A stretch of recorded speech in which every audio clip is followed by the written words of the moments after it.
and I'll do a chandelle. Okay.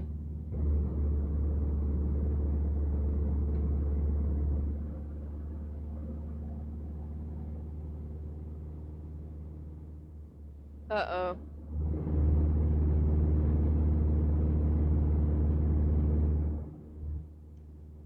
But I'm really having trouble putting this all together today.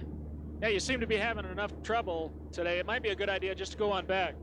Okay, well maybe we could go over some of these maneuvers when we get back to the airport. Sure, good idea. Okay.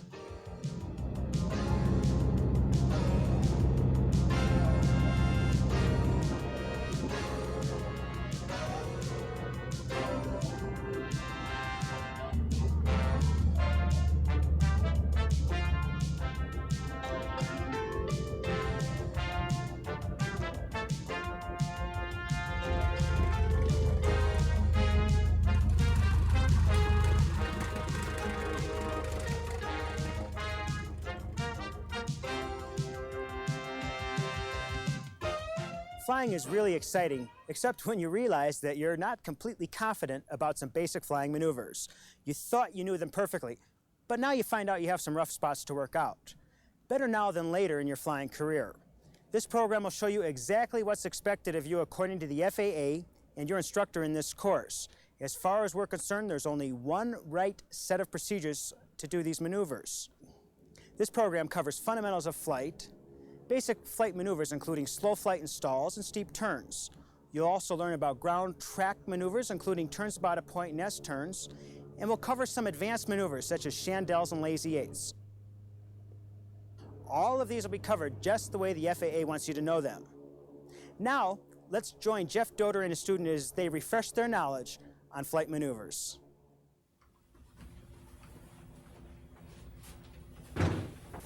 Okay, Barb, where would you like to begin? Well, I think I told you before that it's been a long time since I've been flying, and I'm feeling real rusty with all of this. Maybe we could just do a general review. Okay, I think probably we need to start at the very beginning and lay a good foundation and then build our way up from there. So we'll start with the 4 fundamentals of flight and make sure we have that down completely and see how that will affect the flight maneuvers, and then we'll move on from there. The 4 fundamentals are straight and level, climbs, glides or descents, and turns. In straight and level, as the name implies, you're trying to maintain a constant heading and constant altitude. I say trying to maintain because you're constantly correcting to keep the airplane where you want it. If the heading drifts off, make a smooth and firm correction to get it back on heading, and then use the flight controls as necessary to keep the heading from drifting again. If the altitude wanders, the same procedure of smoothly correcting back would apply. During flight, we use a combination of outside references and instruments to key us to where the aircraft is and where it's going. We have a picture in our mind of how the airplane should look against the horizon while in straight and level flight, out the nose and out the side windows. When the actual picture varies from what we're looking for, we cross-check with instruments and then correct back with both visual references and instruments. The instruments to be used are attitude indicator, turn coordinator, heading indicator, altimeter,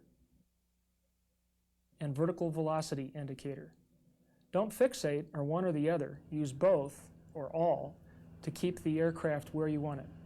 And remember that the biggest help in any stage of flying is always to keep the plane trimmed up, so the control forces necessary are very light. Climbs are the second fundamental. During climbs, because of the high power settings required at relatively slow airspeeds, 3 left-turning tendencies come into play.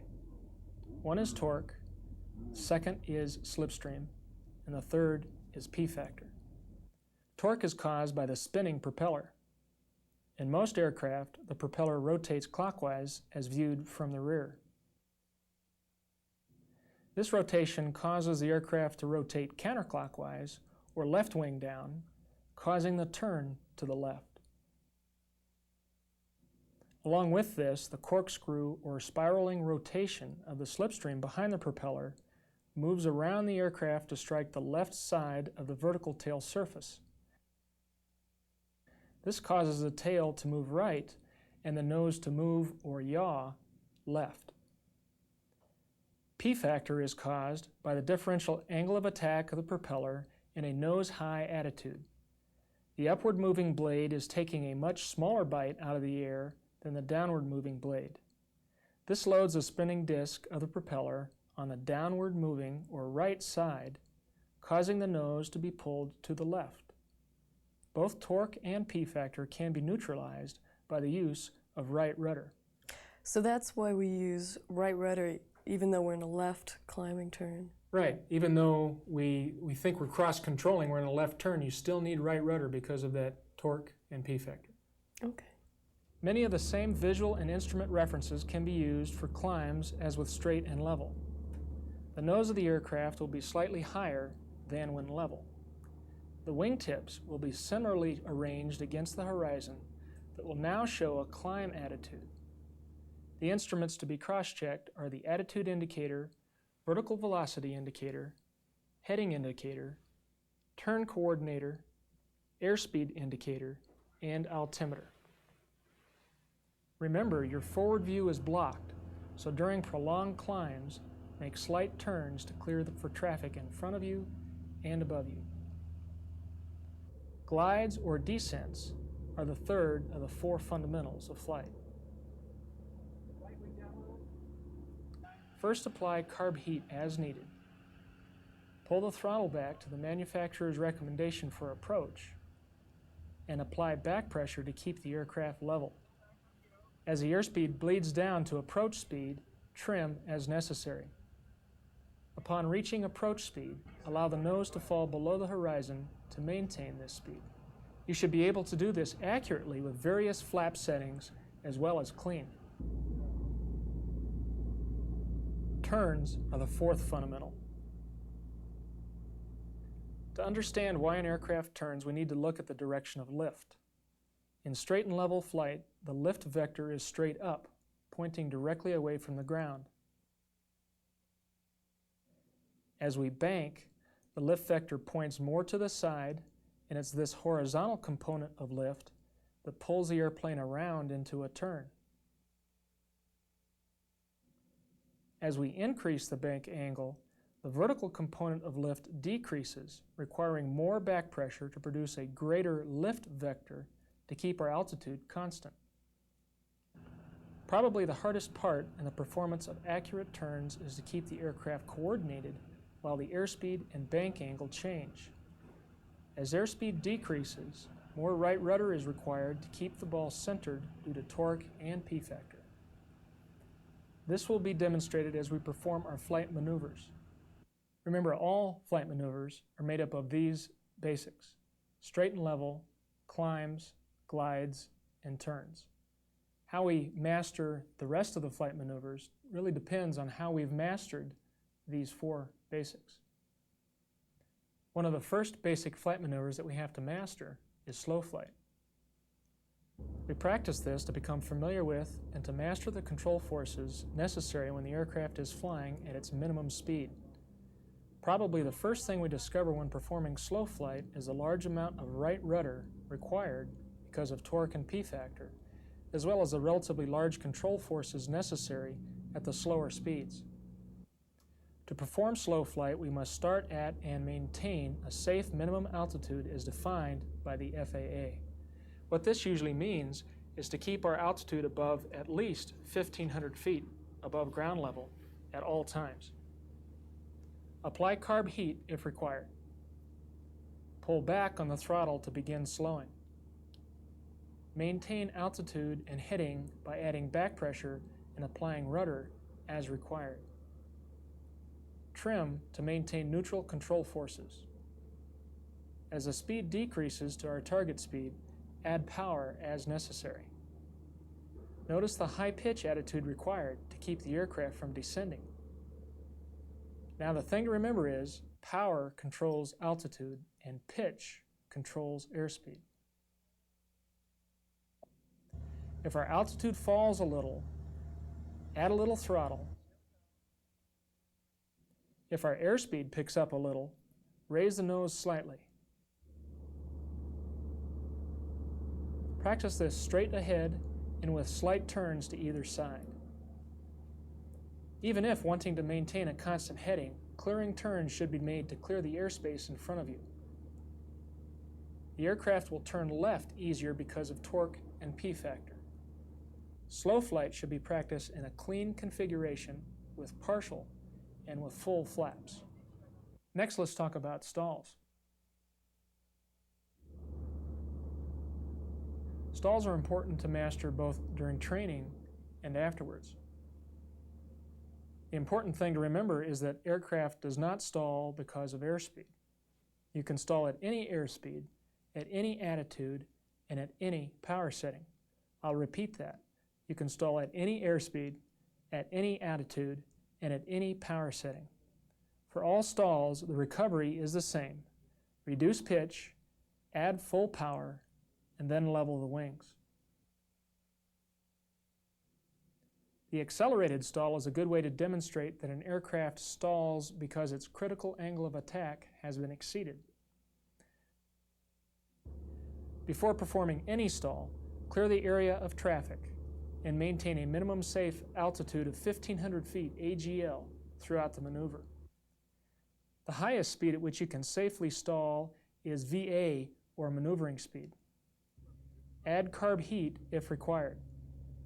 Using a low power setting, roll about 45 degrees and abruptly increase pitch.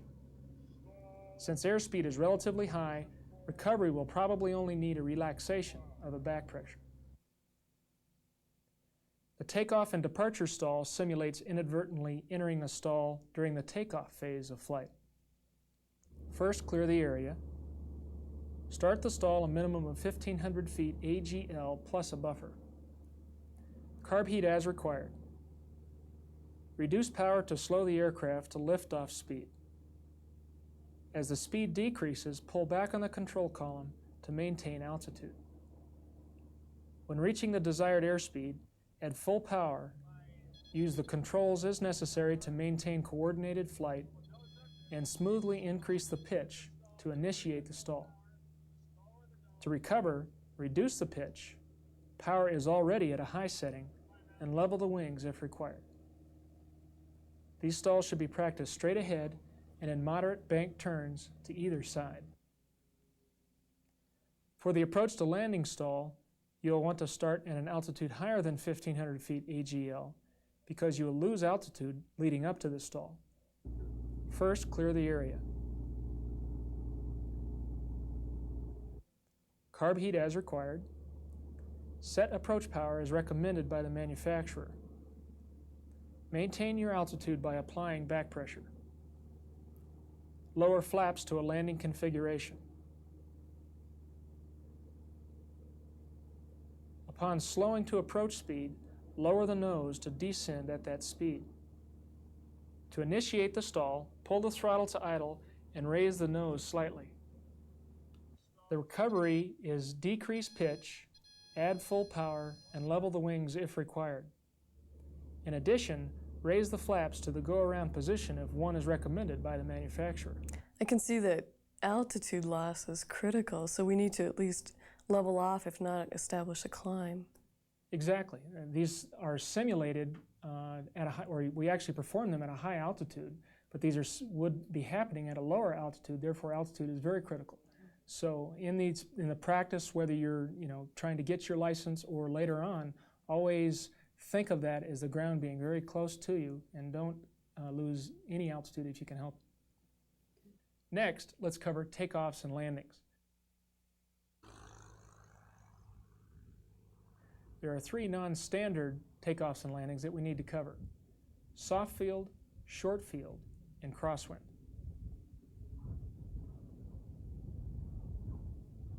For a soft field takeoff, check the owner's manual for recommended speeds and flap settings. Complete the pre-flight checklist and set the flaps before reaching the soft field area.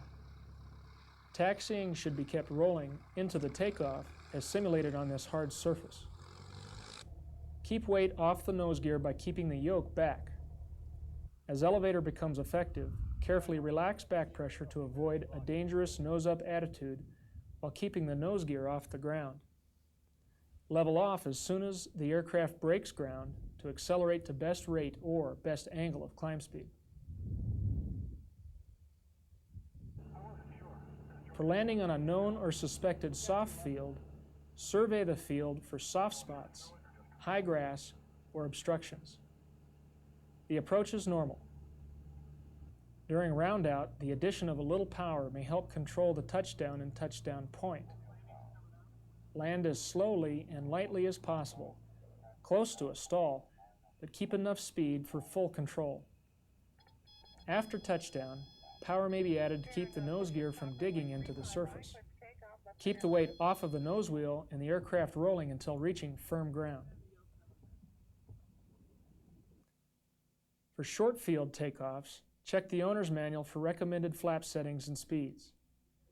Apply full throttle as soon as possible to quickly accelerate. As the best angle of climb speed approaches, begin rotation. Continue at best angle of climb speed until all obstacles are passed. Then ease the nose down to accelerate to best rate of climb speed. For short field landings, check the owner's manual for recommended power and flap settings, remembering that these settings are valid for hard surfaces only. Slow on base, turning final with flaps partly extended and the pre-landing checklist completed. On final, slow to approach speed and extend full flaps. You'll want a steeper than normal approach path. Adjust power and pitch in a coordinated manner to maintain the appropriate flight path to clear any obstacle. If gusty wind conditions are present, add half of the gust factor to the approach speed. Airspeed control is critical. Touchdown near the approach end of the runway. When landing is assured, ease the throttle back, round out, and touchdown at full stall. Keep the weight off of the nose gear, using brakes to stop as soon as possible. For a crosswind takeoff, you want to keep the aircraft on the center line of the runway, using flight controls as necessary to keep the aircraft aligned on the center line during takeoff roll and initial climb out. Use full aileron into the wind at the beginning of the takeoff roll, reducing the aileron as control effectiveness increases. A common error during takeoff is to hold insufficient aileron just prior to and during liftoff. This causes the upwind wing to rise at liftoff. After liftoff, a gentle coordinated turn establishes the crab angle for climb out. To land with a crosswind, first establish the direction of the wind by radio, windsock, or smoke in the area, and plan your approach accordingly. Crosswind landings are quite normal within specified limits, even though flight attitudes may appear abnormal. There are 3 methods to compensate for crosswind. The first is crab into the wind to maintain the flight path aligned with the center line of the runway. The second is to establish a slip by lowering the wing into the wind to kill drift and then using opposite rudder to keep the desired flight path. And the third is really a combination of the two, crabbing and slipping to maintain a centerline approach. The airspeed should be normal except with gusty winds, then add half of the gust factor to the approach speed. Before reaching round out, change from a crab to a slip to compensate for drift. The correct attitude during round out is upwind wing low, using rudder as necessary to make a normal landing. So then after landing, I need to increase the aileron as I would while I was taxiing. Exactly. As the controls become less effective, you'll need more aileron into the wind to keep that upwind wing from being pulled up by a gust. Next, let's look at steep power turns. The objective of steep power turns is to develop smoothness, coordination, orientation, division of attention, and control techniques while executing high-performance turns. First, clear the area. At the manufacturer's recommended entry speed or maneuvering speed, and on a specified heading, roll quickly into a bank angle of 50 to 60 degrees. Back pressure must increase as bank exceeds 30 degrees to maintain the altitude. Add power as necessary to maintain airspeed. Use outside visual references rather than the attitude indicator, since this instrument will precess during the steep turn. To maintain the altitude, vary the bank and pitch slightly. After either 360 or 720 degrees, smoothly roll out on the original heading and immediately into a turn in the opposite direction. As you roll out of the turn, forward pressure must be applied on the yoke to keep from climbing, and rudder must be used to maintain coordination. My understanding is that I can change the power to help me roll in and roll out of the turn. Is that That's right? correct. The FAA places no limitations on power control in the flight training handbook. In fact, they say add power as necessary. So if you see airspeed bleeding off, you add a little power. If airspeed is picking up, especially when you roll out, then you want to pull back on the power. Now, when we cover ground reference maneuvers, it means referencing our flight path to the ground, which means accounting for the wind to maintain a specified path over the ground. The first ground reference maneuver we'll review is a rectangular course. During this maneuver, the track of the aircraft is equidistant from all sides of a selected rectangular area on the ground, while keeping the altitude and airspeed constant. This maneuver is basically practice for the traffic pattern. Enter from any direction relative to the wind from 600 to 1,000 feet AGL. In our example, we'll enter with the wind. Since bank angle depends on ground speed in all these maneuvers, our first turn will be a relatively steep bank and the turn will be greater than 90 degrees since we want to roll out with the required crab angle to maintain the correct ground track.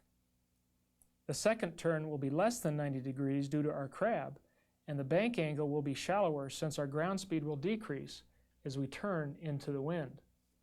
No crab is needed as we head upwind. The turn here will be less than 90 degrees and our bank angle will be relatively shallow. The last turn will be greater than 90 degrees and the bank angle will steepen as our ground speed increases. Remember, throughout this maneuver, the altitude and airspeed should remain constant. Next, we'll move to S-turns across the road. S-turns across the road is a ground track maneuver where the airplane's ground track describes half circles of equal radius on each side of a straight line on the ground, such as a road or fence line. The road should be approached with the wind at an altitude no lower than 500 feet above the highest obstruction at a constant airspeed. The first turn is started immediately at a relatively steep bank, since ground speed is the greatest. The crab angle is greatest as the airplane flies perpendicular to the wind. As you move along the first turn, gradually lessen the bank angle as the ground speed decreases to maintain the desired ground track. The crab angle is removed completely and the wings become level as the 180-degree turn is completed at the moment the road is reached. Immediately begin a turn in the opposite direction at a relatively shallow bank since ground speed is the smallest. Maximum crab angle is established at the second 90-degree point, and bank angle is gradually increased as ground speed increases. The key to this maneuver is visualizing the desired ground track and then controlling the airplane as necessary to fly that track. Next, we'll cover turns around a point. During turns around a point, the airplane is flown in 2 or more complete circles of equal distance from a prominent ground reference point using a maximum bank angle of 45 degrees at a constant altitude. As in other ground reference maneuvers, a constant radius about a point will, if any wind exists, require a constantly changing angle of bank and angles of crab. The ground reference point should be prominent and away from any buildings, people, and livestock. Enter with the wind so the initial bank will be steepest as you fly abeam the point. As you fly around the point, the bank angle is gradually shallowed out as the ground speed decreases. Also, the airplane's nose is gradually crabbed toward the inside of the circle, so at 90 degrees of turn, crab angle is the greatest. Gradually decrease the crab angle and continue to shallow the bank so that at 180 degrees of turn, the bank angle will be the shallowest. During the upwind half of the circle, bank angle is gradually steepened and the airplane's nose is crabbed into the wind.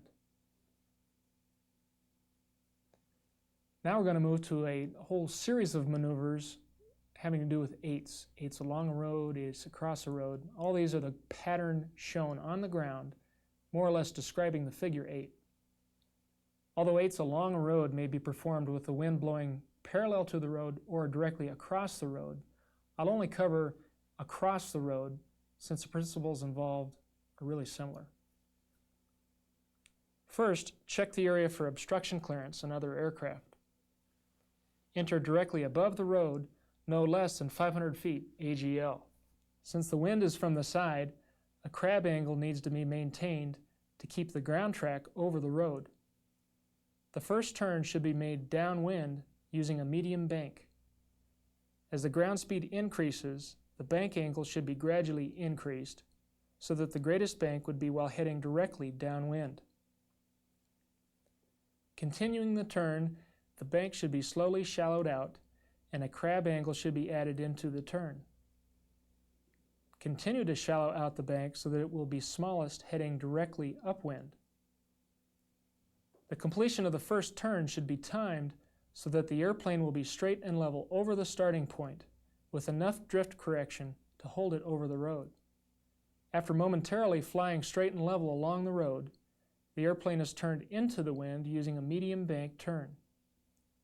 Shallow out the bank as the airplane is turning more directly into the wind, with the shallowest bank again while directly upwind. Continue the turn, adding more crab angle away from the turn, and gradually increase the bank angle.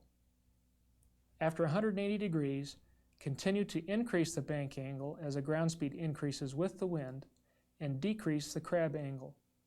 In the last 90 degrees of the turn, the rate of turn should be reduced to bring the airplane over the starting point on the road. The rollout must be timed so the airplane will be straight and level, crabbing into the wind and flying parallel to and over the road. An 8 across the road is a variation of 8s along a road and involves the same principles and techniques. The primary difference is that at the completion of each loop of the figure 8, the airplane should cross an intersection of roads or a specific point on a straight road. The loops should be across the road and the wind should be perpendicular to the road. Each time the road is crossed, the crossing angle should be the same and the wings of the airplane should be level. The 8s also may be performed by rolling from one bank immediately to the other directly over the road. An 8 around pylons is similar to the previous two maneuvers, but the ground reference line is replaced by 2 points or pylons on the ground. The pylon selected should be on a line 90 degrees to the direction of the wind and should be in an area away from buildings, livestock, or groups of people. The area selected should be free of obstructions and other air traffic. Throughout the maneuver, a constant altitude of no lower than 500 feet AGL should be maintained. Enter on a downwind heading, passing between the pylons. The steepest bank will be necessary just after each turn entry and just before the rollout from each turn, where the airplane is headed downwind and the ground speed is greatest. The shallowest bank will be where the airplane is headed directly upwind. The rate of the bank change will depend on the wind velocity, the same as it does in S-turns and turns around a point, and the bank will be changing continuously during the turns. If the airplane is to proceed diagonally from one turn to the other, the rollout from each turn must be completed on the proper heading with crab angle into the wind. Keep the radius of both turns equal. So I'm not just making 2 circles, I need to fly a straight section in between each turn. Exactly. So you're not making complete 360-degree turn. You need to roll out with enough crab angle so that you can intersect the pylon at just the right spot to make both turns of equal radius. A steep spiral is the last ground reference maneuver that we'll cover. Steep spiral is a constantly gliding turn, maintaining a constant radius around a point on the ground, similar to turns around a point. The radius should be planned so that the steepest bank will be 50 to 55 degrees. Start this maneuver from a sufficiently high altitude so that at least 3 360-degree turns may be performed, completing the maneuver above a minimum safe altitude. Add carb heat if required, close the throttle, and establish glide speed. Start a turn of constant radius about a selected point on the ground, varying bank angle due to variations in ground speed as in turns around a point. Clear the engine periodically to prevent spark plug fouling by briefly advancing the throttle to normal cruise power, preferably while heading upwind to keep ground speed changes to a minimum. Maintain a constant airspeed by varying pitch while power and bank angle change. So after I make my 3 turns, I need to roll out so that I'm set up to make an emergency landing. Right. Next we'll move to pylon 8s. And pylon 8s, or 8s on pylons, are not truly a ground track maneuver since we make no attempt to maintain a constant radius around a point. Instead, the object is to maintain a line parallel to the airplane's lateral axis and extending from the pilot's eye appear to pivot on the pylon. Now the lateral axis, remember, is the axis going from wingtip to wingtip. So what you're really doing is just keeping the wingtip on the pylon. The 2 pylons should be chosen in the same manner as for 8s around pylons, checking the area for other traffic, obstructions, and proximity of buildings, livestock, and people.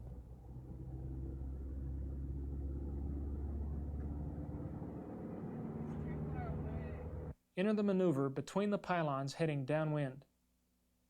As the first pylon approaches the lateral axis, lower the upwind wing to place the lateral axis directly on the pylon. To keep the wingtip on the pylon, the altitude must be changed slightly as the ground speed changes. If the pylon appears to move ahead of the wingtip, raise the nose slightly to bring the airplane up to the correct pivotal altitude. This will bring the pylon back to the wingtip.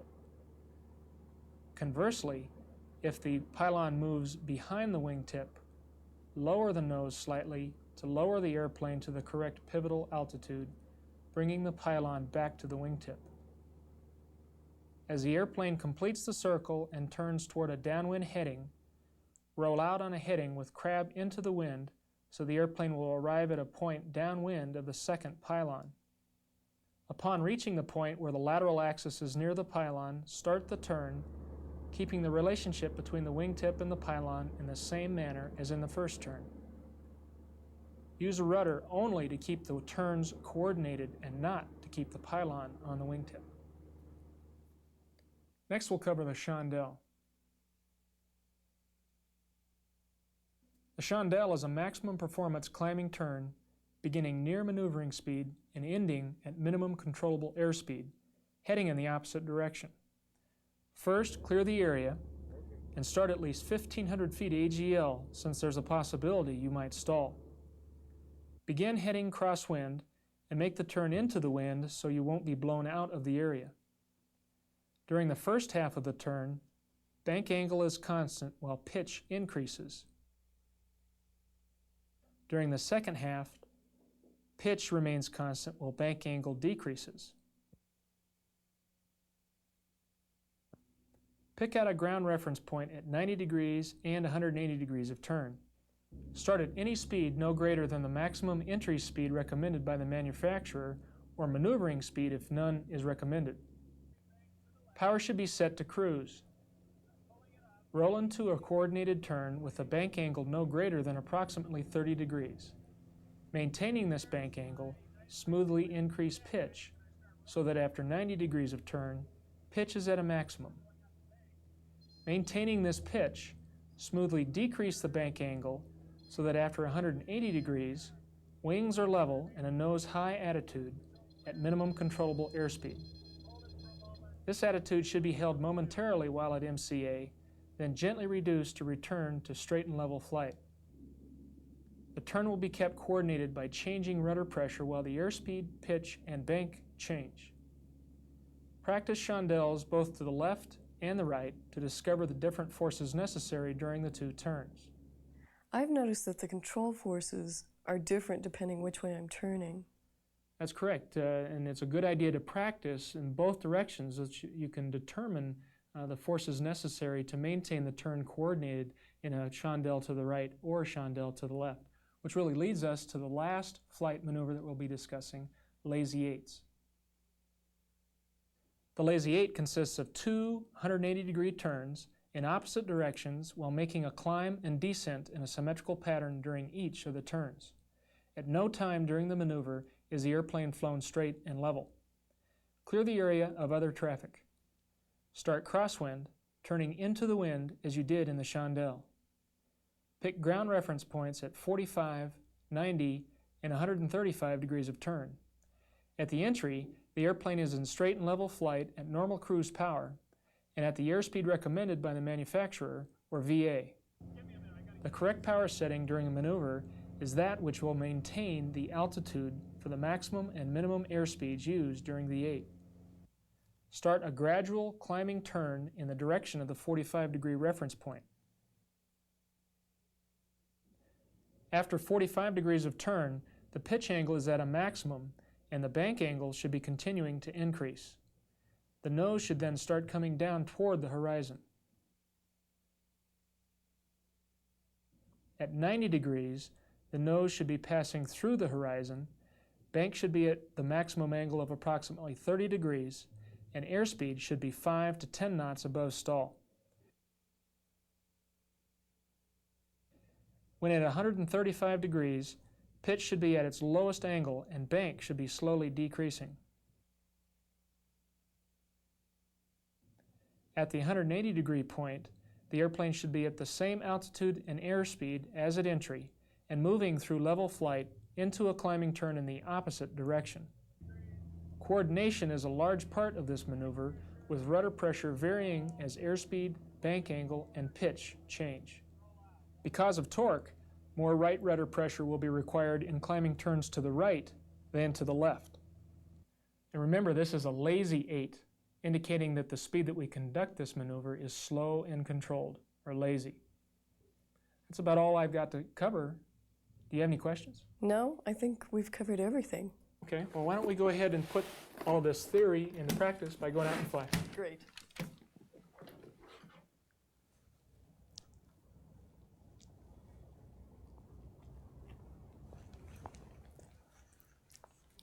It never hurts to review, especially if you're uncertain about proper procedures.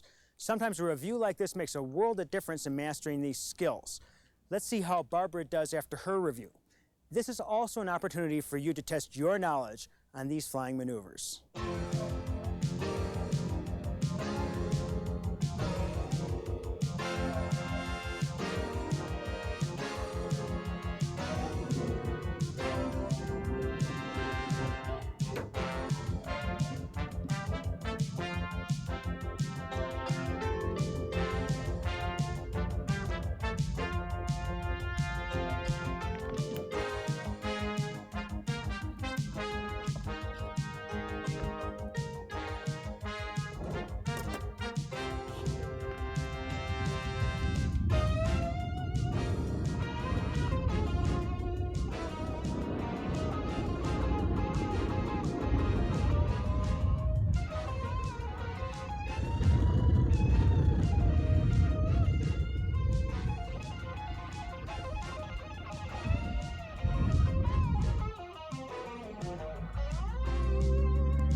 Okay, Barb, let's do steep turns, but before we start the maneuver, I'd like you to go over, in your own mind, the steps of the maneuver before you do it.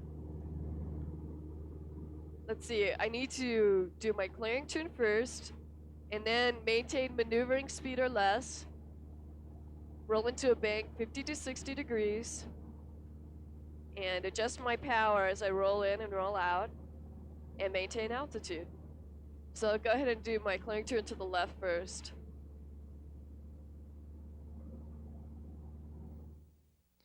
Let's review those steps for steep turns one more time. Clear the area. Enter at maneuvering speed or below. Maintain a bank angle of 50 to 60 degrees. Add power as necessary to maintain airspeed. Maintain a constant altitude.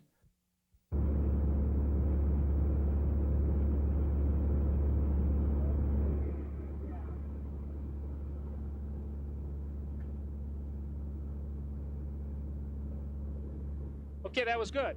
Now let's do the rectangular pattern. And again, I want the steps first before you actually start the maneuver. I need to clear the area, use an altitude that's between 600 and 1,000 feet above the ground, keep my airspeed constant.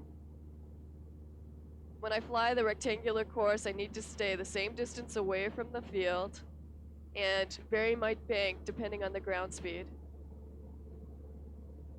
Okay, I'm going to roll into a clearing turn to the left.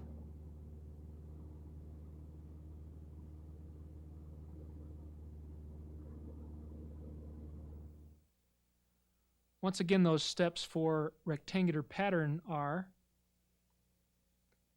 clear the area, maintain a constant altitude of 600 to 1,000 feet above ground level, keep the airspeed constant, make a rectangular track equidistant from the field by varying bank and crab angle. Angle of bank depends upon ground speed.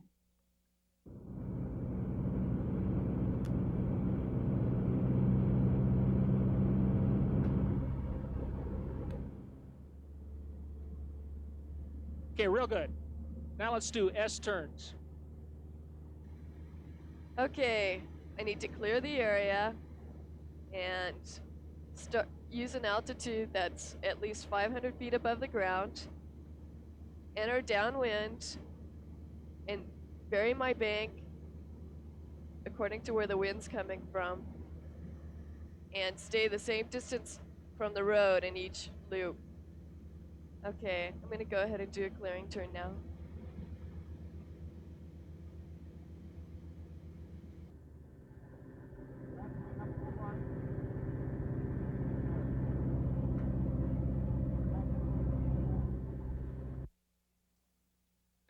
And again, the steps for S turns are: clear the area, maintain a constant altitude of at least 500 feet, enter downwind, the bank depends upon the ground speed, maintain equal half circles on each side of the road by varying bank and crab angle. Okay, good. Now we'll do turns about a point. Okay, I need to clear the area, use an altitude that's at least 500 feet above the ground, enter on a downwind heading, and maintain a constant radius around the point, and then vary the bank according to the wind. Again, the steps for turns about a point are: clear the area, maintain an altitude of at least 500 feet, enter downwind at a maximum bank angle of no more than 45 degrees, maintain a constant radius circle by varying the bank angle and crab angle. The angle of bank depends upon ground speed.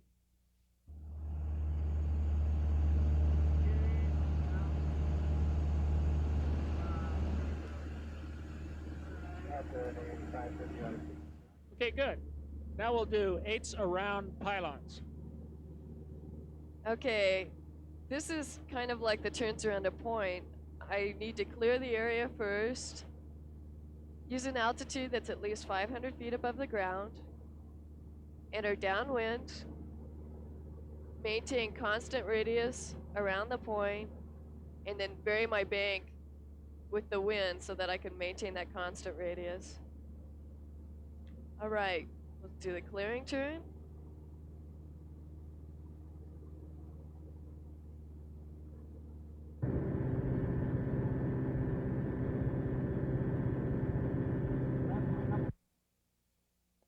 Once again, the steps for 8s around pylons are: clear the area, maintain an altitude of at least 500 feet,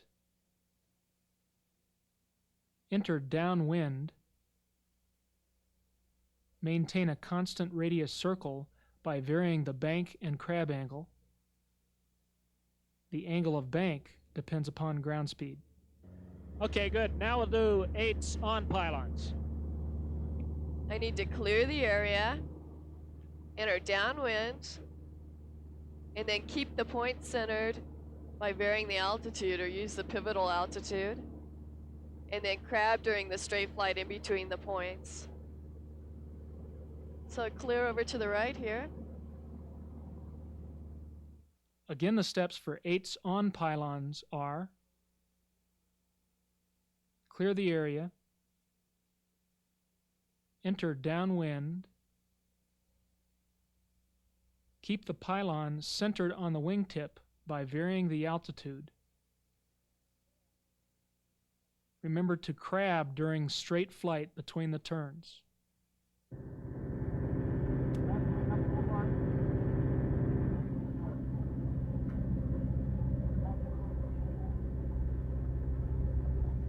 Good.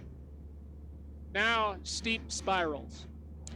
Okay, again, I need to clear the area, bring the carb heat on, the power back, establish my glide speed, maintain a constant radius around the point, vary my bank according to the ground speed, clear the engine on each turn, and then roll out at least 500 feet above the ground. Clearing turn to the right.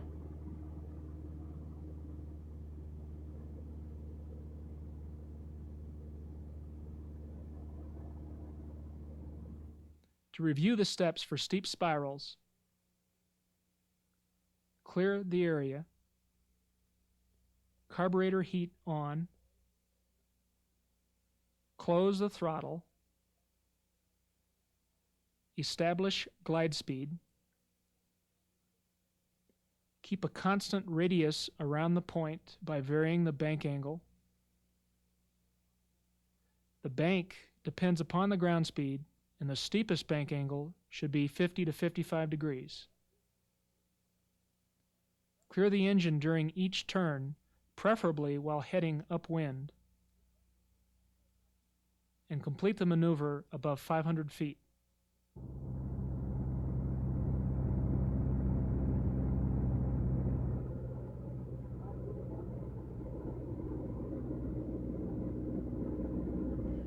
Good job. Now do a chandelle. Okay, I need to clear the area and start at 1,500 feet above the ground at least. Make my turn into the wind, enter at maneuvering speed or below. In my first 90 degrees of turn, I'll have a constant bank and I'll be changing the pitch.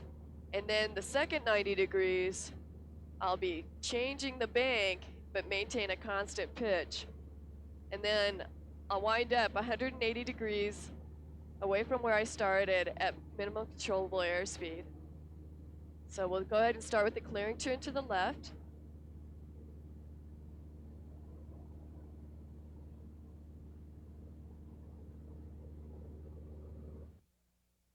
The steps for the chandelle, once again, are: clear the area, start the maneuver at least 1,500 feet above ground level, turn into the wind to stay in the practice area, enter at maneuvering speed or below. During the first 90 degrees of the maneuver, maintain a constant bank while changing pitch.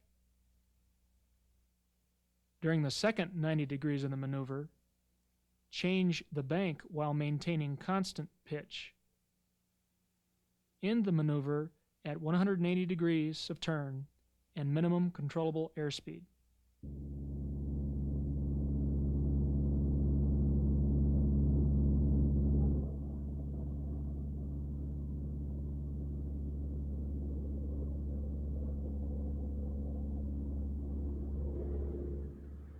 Okay, good. Now we'll do a lazy 8. Okay, clear the area. And then my first turn is into the wind.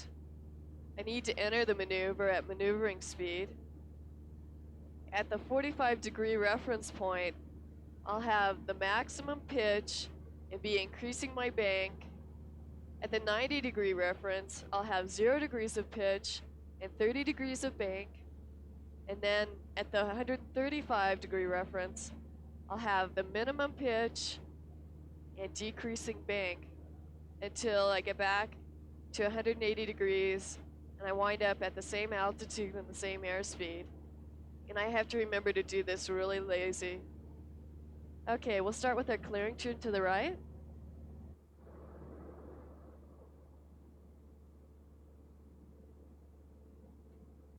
And again, the steps for lazy 8 are clear the area, turn into the wind to stay in the practice area,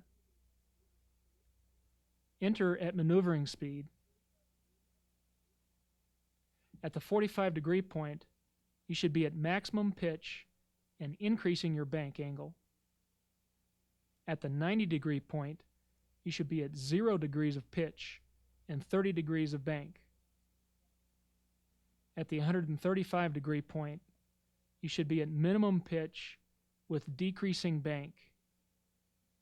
At the 180-degree point, you should be at the same altitude and the same airspeed as at entry. Remember, lazy. Nice job, Barb. Thank you.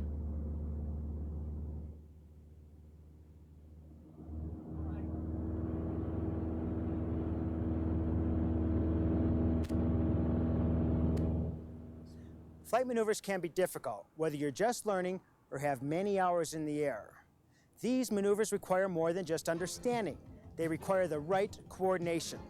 But I'm sure that with this review and lots of practice, you'll master them all.